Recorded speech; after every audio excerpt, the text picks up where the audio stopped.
Kevin Walter, I just watched your movie Tower Rats, and I'm asking myself, why did I watch this? Why did I spend the last hour, 12 minutes watching this? You know, I started off, and I'm like, okay, this is interesting.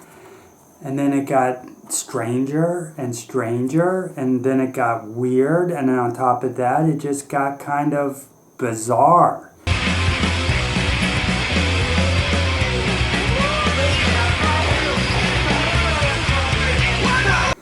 And by the time it was over, I wanted to watch it again. It's that kind of movie. You don't just watch this once. You want to see more. One viewing is not enough. You want to rewind the tape. It feels like you're watching a VHS tape.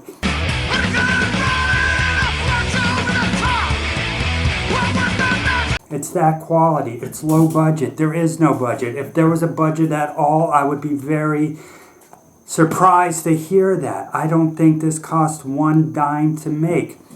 And that's the charm of it. There's a certain charm to a movie like this where it just feels just thrown together. It's like, it's a movie that most people would be too afraid to make. They would be too much in their, most people just get into this mindset that a movie, that it has to be this, it has to be this exact thing, it has to have this script, it has to appeal to people, it has to have a certain audience in mind, that people, there's going to be an audience that will appreciate and enjoy. And we watch so many Hollywood films these days.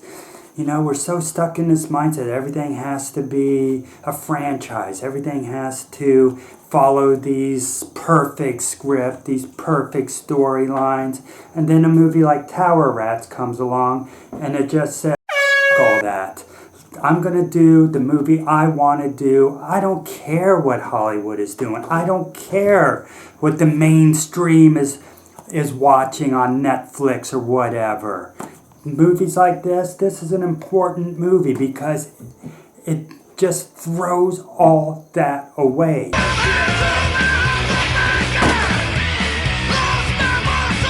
It throws away all those conventions, every one of them. This is its own convention in and of itself. There is nothing else you can compare this to. And you need to just watch it to understand it. It is a mishmash of so many different, just short things that come together.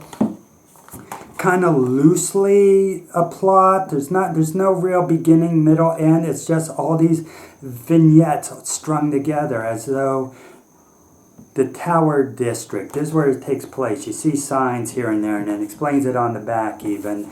It talks about the Tower District of Fresno, California. It feels like this is taking place in Tromaville itself, if you're familiar with Troma films. If you're not, you should watch some Troma films. Just Google Troma films. Go to tromanow.com.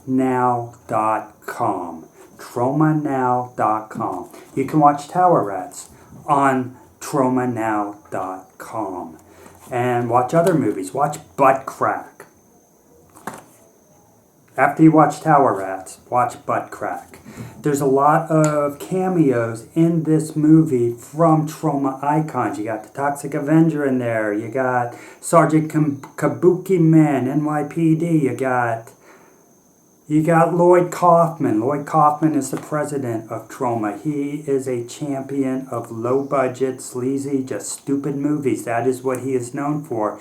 And he encourages that. He's written books about how to make these movies. I admit I have not read them, but maybe someday I will, just out of curiosity, because I know it's influential. I know people are reading it. People like the guy who made this, Kevin Walter. And yeah, it feels like this movie takes place. It's just the seedier side of life in an already seedy community, Tromaville.